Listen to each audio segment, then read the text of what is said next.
Hey everybody, hello and welcome to IAedChat Live. We continue to bring you the latest educational news each month and are pleased to be able to connect with you tonight. We have a special guest this evening. We welcome back Dr. Adam Drummond here to chat, and he will be introduced in just a few minutes. As you can see, tonight's IAedChat Live has a video stream and we will be taking questions from the audience. So please submit those questions via our hashtag on Twitter, hashtag IAedChat. We will be monitoring this feed, so please don't hesitate to share your thoughts and questions that you have with us. We will get the show on our website and our podcast later on. If you have not checked us out on Apple Podcasts, Podomatic, Spotify, or Google Play Market, please subscribe and give us a rating. We would love to hear what you think of our show, and this also helps for other listeners to find us. I'm going to go ahead and get us started with an introduction, and then I will pass it along to Nick. My name is Andrea Townsley, and I am currently a school improvement consultant with Grantwood AEA. I'm a former fourth grade teacher and instructional coach as well. I'm going to pass it along to you, Nick. All right, great. Nick Duffy, principal of Jackson Elementary in Cedar Rapids, Iowa. Enjoying a break from the rain, it looks like so far tonight here in Cedar Rapids, but nevertheless, enjoying the summer as it goes on here. We are excited this evening to have Dr. Adam Drummond with us. Adam serves as an author and full-time staff member with the International Center for Leadership in Education. Adam just launched the Instructional Change Agent, 48 Ways to Be the Leader Your School Needs, at the 28th Annual Model Schools Conference in Washington, D.C. Prior to joining ICLE, Adam served as a turnaround principal in a high-poverty school, as an assistant principal, a K-12 technology integration specialist, elementary and middle school professional learning coordinator, middle school teacher, elementary teacher, and adjunct faculty at the collegiate level. Adam and his wife, Tiffany, a high school administrator who focuses on CTE, live in Indiana with their sons Chase and Carson and daughter Carter. Adam, it's wonderful to have you with us. Welcome to you this evening. Wonderful. Thanks, Nick and Andrea. It's a pleasure to be with you here this evening and join all of our listeners tonight. Awesome.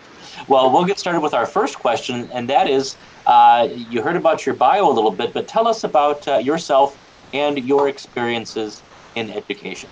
Sure. So, lifelong passionate educator. My first experiences in education were actually teaching my younger brother his multiplication facts in kindergarten, and knew as a fourth grader from that point on, I really wanted to be in education and working with kids. And so had the opportunity and privilege after earning my elementary education degree at Ball State University to go back and work in the community in which I was raised.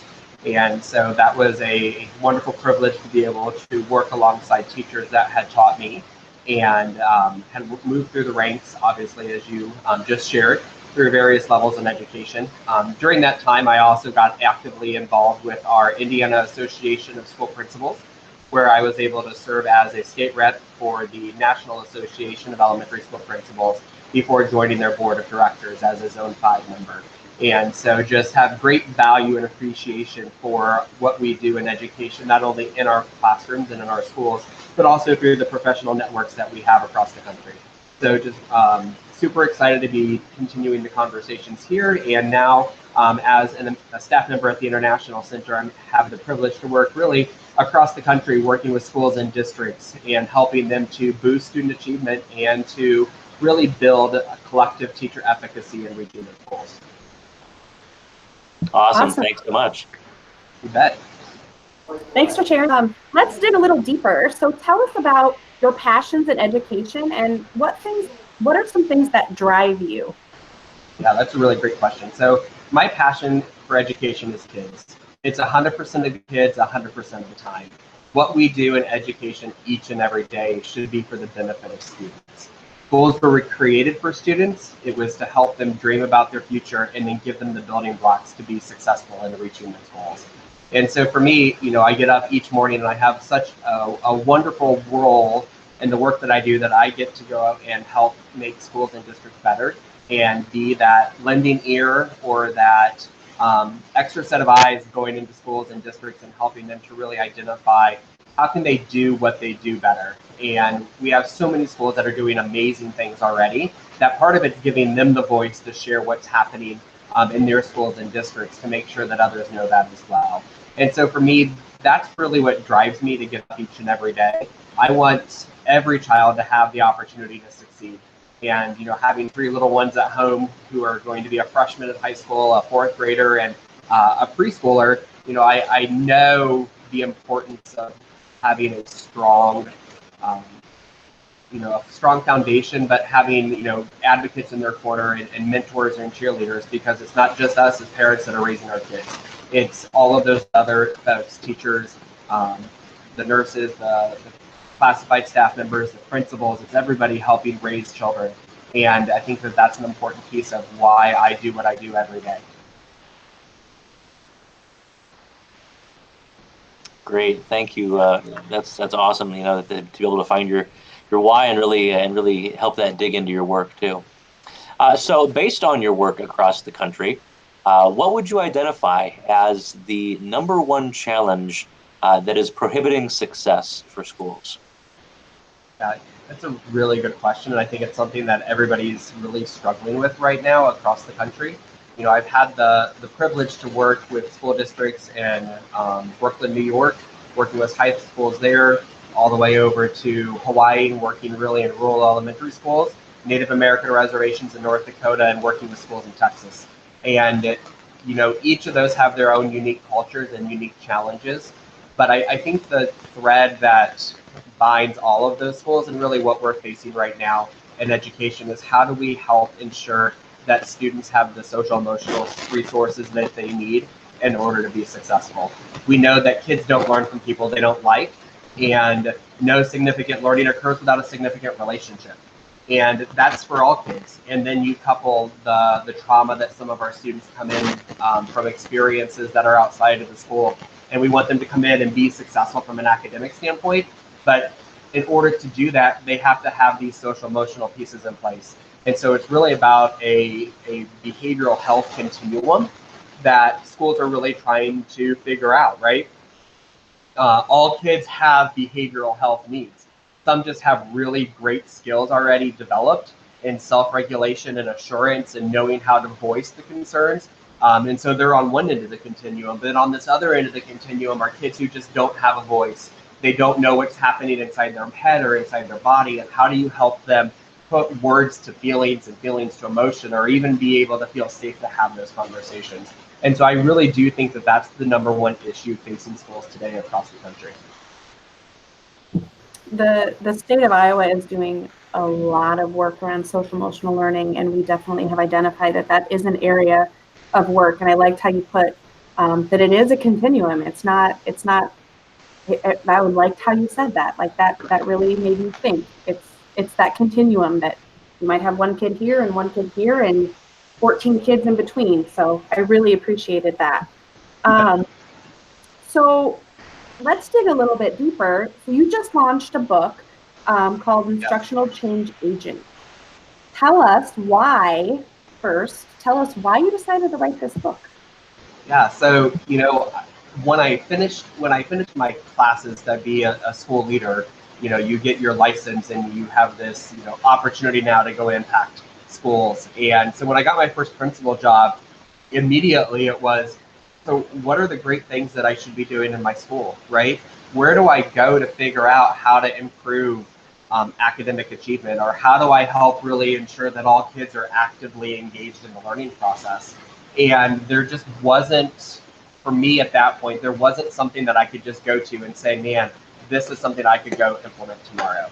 And so as a school leader, when I started getting involved, not only with my own school, but then through the National Association of Elementary School Principals, and then through ICLE, going around and just listening to school leaders, knowing that this is something that they wanted too. It wasn't just me as a new leader trying to figure out, it was veteran principals saying, what do I do to help engage community partners, right? We have workforce development now breathing down our necks. If kids need these skills by 2020 based on the World Economic Forum. So Adam, how do we start building that out into our schools so that they're not just college ready, but it's really about career ready. Or I really need to ensure that I'm creating a culture that is about sustainability. How do I find this? And so it was really something that had resonated back when I became a principal. And then through all these other opportunities, I just started gathering these ideas and ways that really help schools figure out and school leaders figure out, how do I be that change agent for my schools?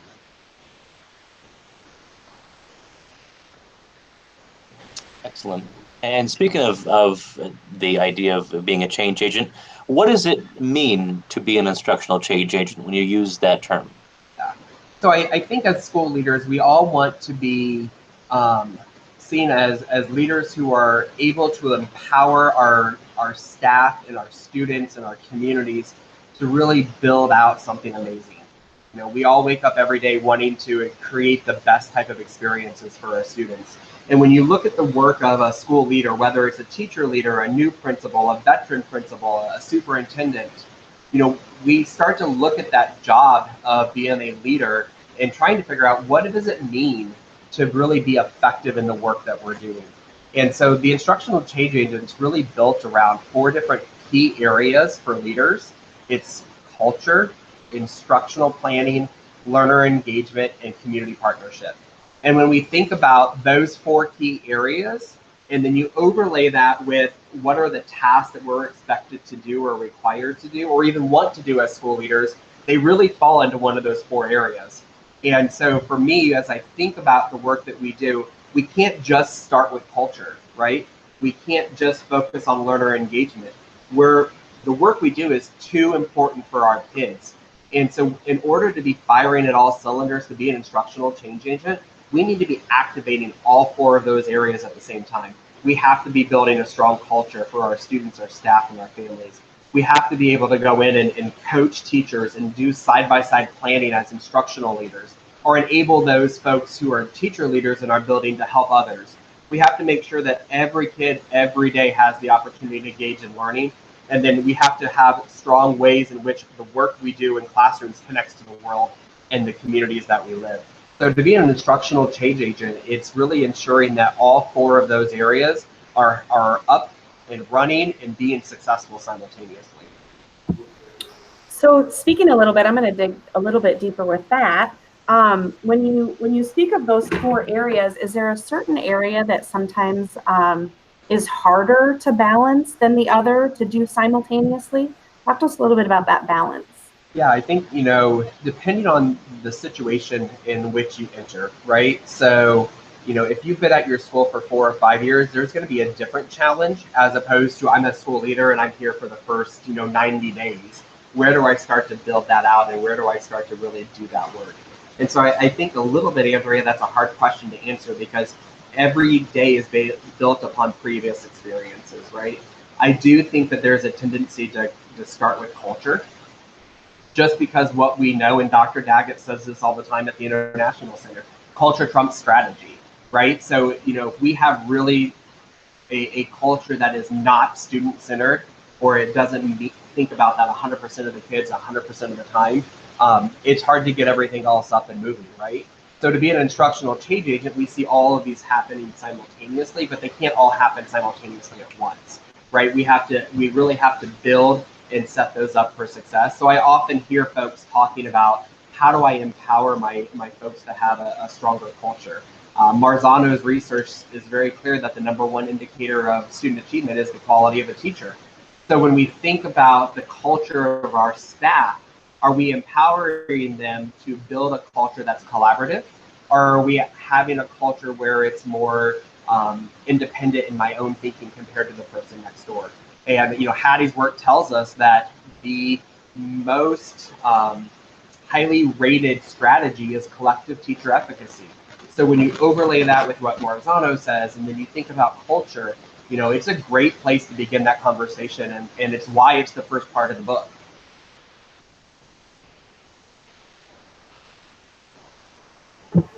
Thank you for shedding a little bit more light on that.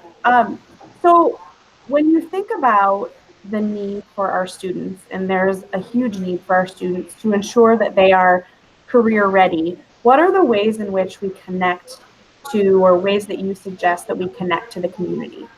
Yeah, that's a really great question. So, I think we go back 30 some years, 25 definitely, and we had this whole notion that everybody had to go to college, right? There was this huge push that everybody needed to go to college and be college ready. And what we know now in 2019 is that's certainly not the case. And I have a little bit of bias just because my wife is a career and technical education director, and she runs half-day programs for students who are graduating from tool and die programs who are getting jobs at 18, 19, 20 dollars an hour with certifications, being employed before they even graduate high school. Or she's running, she has a CNA program where kids are able to graduate with, a semester's worth of college as well as their CNA license. And those aren't just students who are going straight into the workforce. Some of those students are doing work and taking classes at a community college to build towards their RN. Or she's like, the student Shelby that she had, who's now a nurse practitioner, who saw the CNA program as an opportunity to work while I'm in college and to build my resume and boost my resume. And so when we think about how do we engage in the community, there's a lot of ways to do that. And I think that the best way is to pull community members into your school and ask them, how are we doing? When you have kids, adults now going out into the work environment, what are you seeing? What does it look like? What does it sound like? What does it feel like? Where are we hitting the mark and where are we missing that? So by creating a community advisory team, it's 8 to 12, business folks who are in one of the 3 E's in the education in terms of enrollment, enlistment with our armed services, our employment, right? So you find 5 or 6 folks in each of those areas and you bring them to the table once a quarter and you engage in a 90-minute to 2-hour conversation with teacher leaders and school leaders, asking them, what do you see? How are we doing? And what can you do to help provide for us as well? And so these are really deliberate partnerships. And what it does is 2 things. One is it creates a sense of relevancy to what you're doing in your schools. But then the other piece is that it creates 10 to 12 cheerleaders out in the community for your school or your district. Because they're going to talk about the great things that you're doing and that you want that voice happening. And so by creating these advisory teams, it really creates this 2-way street now in communication. And I share that way not only with high school, but also middle school and elementary. We need our community members involved in our elementary just as much as we need them involved in the high school. So I think this community advisory team is certainly one area that we can begin to have conversations with community folks to really build out how do we make these connections intentional for what we're doing.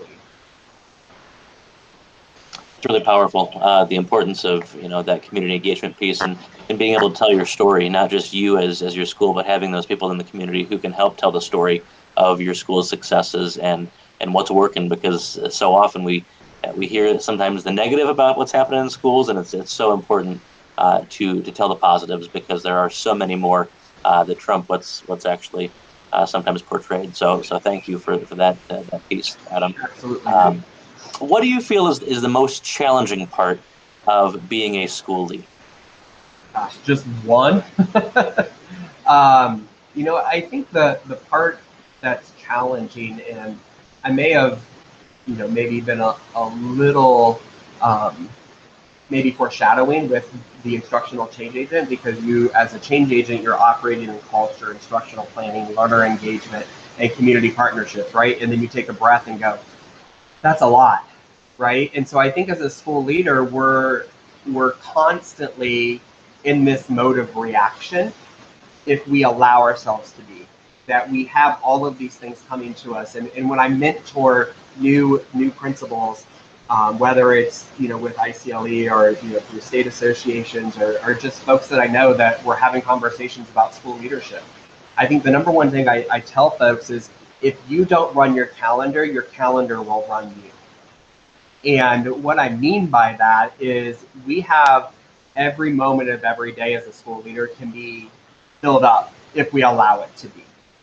And the reality is we have to be able to have a sense of control over that schedule. Not because I'm the boss and I want to be in charge of my schedule, but because we're the only one in the school that sees the big picture. As teachers, we see this slice of our work, right? As parents, we see even a thinner slice, just the little bit that our kiddos go through. As a community, we see another slice. But as the school leader, we see it all. And we see where we're at. And we have an opportunity every day to be reactive or to be proactive. And so one of the things that I encourage school leaders to do is to take 30 minutes at the end of every Friday and close your door and sit and reflect. What took your time this week? What went well? What didn't go well? And next week, as you look at your schedule, what are you going to prioritize? What are the 3 things that you're going to make sure happens at the beginning of every day or at the beginning of that week? Because if we don't take that time for self-reflection, and again, self-reflection is a high-yield strategy by Hattie, right? So if it's good for kids, it's good for us as an adult. We need to take that time to really figure out, am I moving my school in the direction that I want it to go? Or was this week a week of where my schedule owned me? And as a school leader, there were weeks when my schedule owned me and I was exhausted at the end of the day because I allowed my schedule to control my priorities for me. And so I think as school leaders, we need to give ourselves permission at the end of Friday to close our doors and say, I need some time to reflect and think and plan for that next week. The other thing that I always share with new leaders that I think would be really helpful in terms of how do I help create this great part of the challenging work that we do is to take the first 10 minutes every morning and do not let other things come in the way, right? And that takes training. You know, that takes training your secretary that when you walk in the door, it's not crisis mode.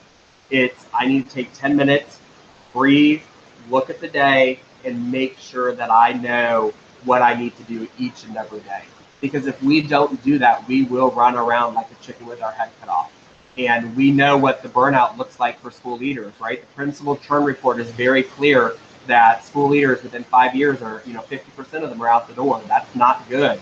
And I think part of this is because of the pace and the lack of endurance that we have. And that really creates that challenging part of being a school leader. Sounds like that's great advice for not just school leaders, but anyone. I feel like it gives us a sense of that reflection before you start your day. How's it going to go? And then, hey, what do I need to modify going into next week? So great advice, not just for instructional leaders, I feel like for all of us. So those are some of the most challenging pieces in your opinion. So if you had one piece of advice for school leaders, what would one piece of advice be for them? Yeah, so this one's easy. Your work as a school leader is a marathon, not a sprint. And I think as school leaders, we see all the things that aren't going well or that we want to improve, and we feel like there's this sense of urgency to do everything right now. And while there is a sense of urgency, because there are kiddos, right? Every year that goes past where we haven't fixed something, another set of kiddos may not have reached the potential that we want. And so I totally get that sense of urgency. But we also have to realize that if we want to have sustainable change, we need you as a school leader to be there 3 years from now. We need you to be there 5 years from now, right? We know that the most successful schools have consistent, strong leadership. And so for you as a leader, knowing that I need to look at what does 3 years down the road look like, and then do that backwards planning to ensure that the most immediate challenges I'm addressing in year 1, and then I can look at year 2 and look at year 3. I think as a school leader, we need to be that visionary. We need to be looking 2 years down the road so that we can be effective today. If we don't know the direction that we're going as a school leader for our school or even for our district, it's really hard to get other people on board with that vision and on board with that work. And so as probably the best piece of advice I could give school leaders, it's knowing the vision and making sure to remember this is a marathon, it's not a sprint. Absolutely. And it some days feels like you're running 5 marathons. So Yes, it does. Absolutely. at the International Center, the work Dr. Daggett has done for nearly 30 years is about ensuring that we have rigorous and relevant learning for our students. How do we do that in our schools today? Yeah, that's a tough question, and I think it's something that we're facing right now every day in education.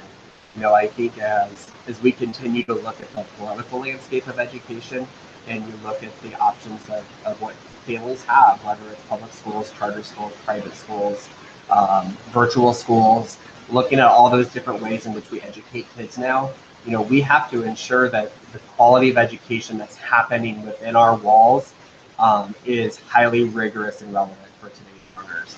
And the bottom line is our world is changing so quickly.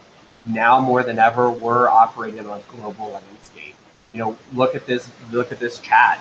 We're literally in 3 different places across the country having conversations around school leadership. This wasn't happening 10 years ago. And as we look at how do we solve problems, we need to make sure our kids are being prepared to have the skills to solve problems. And so when you look at the work Dr. Daggett has done around rigorous and relevant learning, he has been sharing with schools for 30 years, high rigor, high relevance. So what does that mean? It means kids have to be able to do complex problem solving. They have to be able to have really strong critical thinking skills. They have to have flexible cognitive abilities to move from one task to another and apply the given scenario or strategy to multiple places. And we have to make sure that it's relevant, right? We need to make sure that what I'm teaching today, they understand. And I always use this analogy mainly because it's with my son who's going to be a freshman and in algebra math class, right? If we're learning the Pythagorean theorem, we need to make sure that kids understand how that applies in life, right? So taking your child outside and showing them the step on the front porch and saying, God forbid if somebody in our family ended up in a wheelchair, how do we create a ramp so that they can come into our house, right? And being able to say, this is where Pythagorean theorem comes to life. This is why we need to be able to know it. And so as school leaders, when I'm going into classrooms, when you're going into classrooms, do you see teachers taking what we're learning today and applying it to real life? Do they give those examples of where that's necessary? Because if we're going to create highly engaging classrooms where students are focused on solving problems, they've got to see how it applies to the real world every day. Hey, we're going to get back to talking about your book, but we do have a question that is from one of our viewers. So Matthew says his question is about working with leaders and then supporting teachers. So how does that structure of that first conversation go? Yeah, so if I understand it correctly, as a leader looking at how do we help support teachers in the work that we're doing, right? And so I think, again, it differs based on if I'm a new leader in my building or if I'm a veteran leader, because just like kids, we need relationships first. If I'm going to help move a teacher along that continuum of success, I need to make sure that I have a good relationship with them. And so first and foremost, before I even have that conversation, they see me visible in the school, that they know that I'm working right alongside them, that I'm just not in their classroom when I have to do my weekly walkthrough or my short and long observation, right? They see me in their classroom talking with kids, watching what they're doing, and engaging with them outside of that classroom or that specific walkthrough or observation. And so I think first and foremost, teachers have to know that you have their backs, not in a confrontational something happens, you have my back sort of way, but that they see you shoulder to shoulder in this mission of ensuring high student achievement and collective teacher efficacy. And so I think once you have a really strong relationship, then you have the ability to start engaging with that teacher or leader and thinking about where do I help coach them, or what skills do they have, right? Because every teacher has a skill that somebody else needs. And we have to figure out how do we pull that skill out of them to help support them in order to be successful. And so part of our work is really uncovering those gifts that teachers have so that we can come alongside them and share with them that this skill is so critical for other teachers. How can I help you share that out? And then alongside there, then you also have the opportunity to follow up with them if you see an opportunity for them to improve. And I think that happens in 2 ways. One, first, I think by asking them, how do you want to improve? right? We have to create this mind shift of continuous improvement for everyone.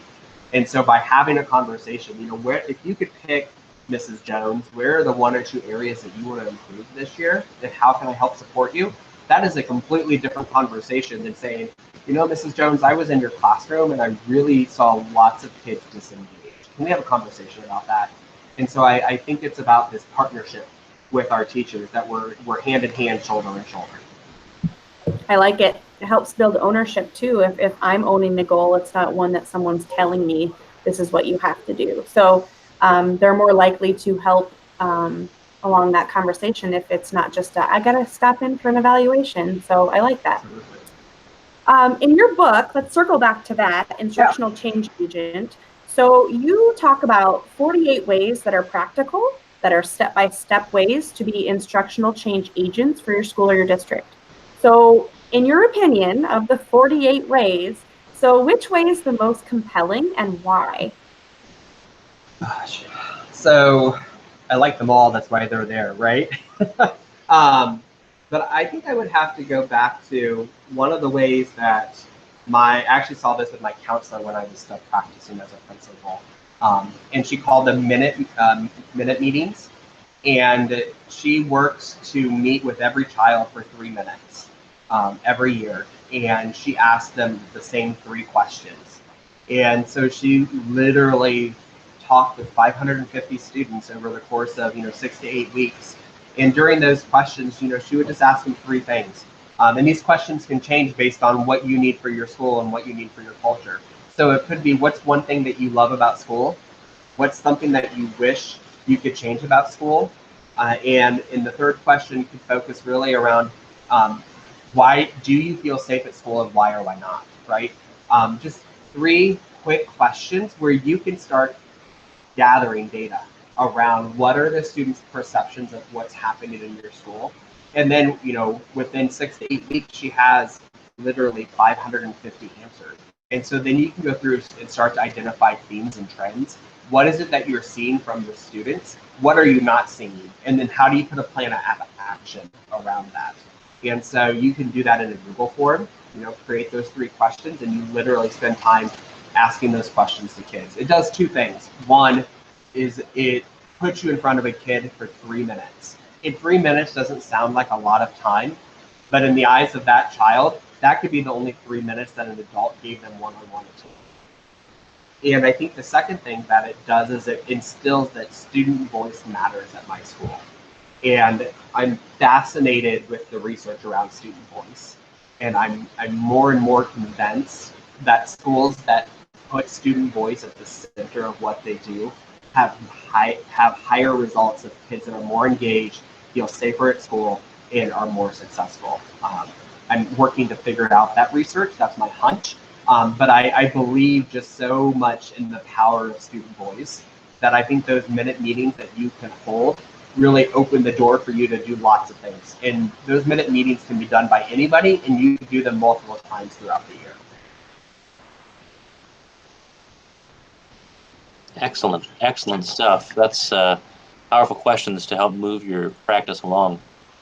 If you could change one thing in the landscape of education, what would it be? Just one. Sorry, just one. Yeah. Yeah. I think the number one thing for me, if I could change in the landscape of education, would be how we view and categorize the success of a school. With No Child Left Behind and the inclusion of standards in the early 2000s, and then moving into ESSA, and this whole state of accountability and letter grades and labeling schools, we miss such a huge component of what else happens in the school day. And Nick, I think you mentioned it earlier, that if we don't tell our story, somebody else will. And so we have an opportunity every day to share the good news and the work of what's happening, because we can't let a letter grade define us, whether it's performance-based or it's improvement-based, right? In this growth area, we see a lot of district states moving to this growth opportunity. Well, we're still looking at numbers and we're still cutting them just a different way. And it's still creating this misconception of what our schools are doing and how successful our schools are. And so I think we have to change that landscape in education, because we're losing in that world of education. Because behind every letter grade are 60, 70, 100 staff members, 500 students, and an entire community of amazing things happening. And so I think we have an obligation to ensure that we're telling the whole story, the whole success of what's happening in our schools. And so that requires us to have social media opportunities through, our schools having Twitter, Instagram, Facebook. And even if it's one-way communication, right? I'm just sending out great news. Maybe it's a blog that I'm just sending out through Remind or some other, Canvas or PowerSchool management system. That I'm sharing this good news so that I can change the story in the perspective of what's happening, because that's not going to be an easy change on the academic accountability end. But we do have control of all the other pieces. And so I think we have to shift our mindset around how our communities view our schools. And when we can shift that mindset, then when they do see a letter grade that only tells this big of the pie, it's a lot less of the overall impression of what's happening.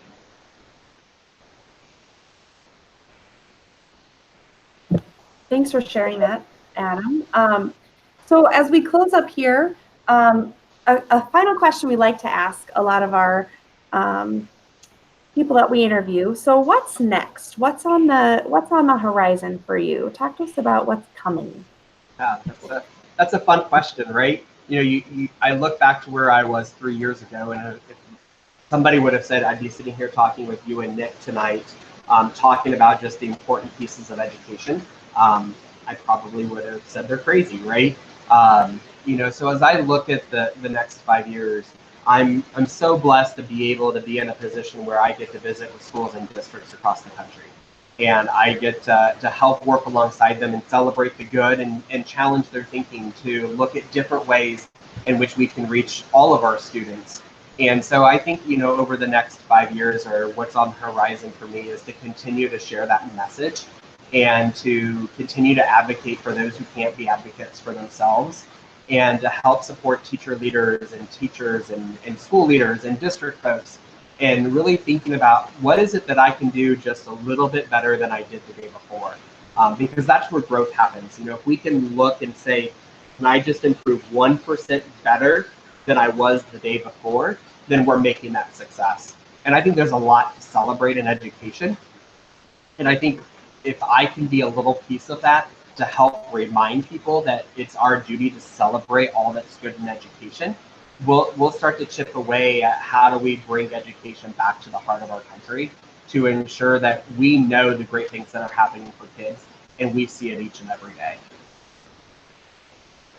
Exciting times happening right now.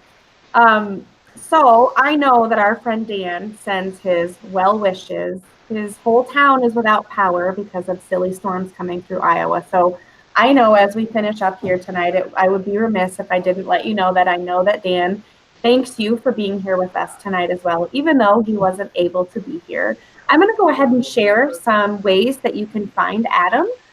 You can find him on Twitter. I have shared these just recently on our hashtag @AdamD Drummond.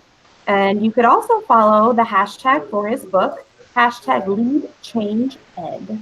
Website,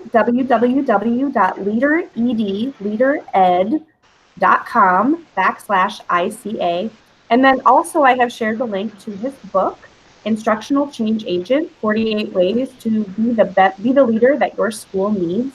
And then there are a couple of blogs that you can find. The HMH Shaped blog, www.hmhco.com/blog, as well as Adam's blog, drummondinnovations.blogspot.com.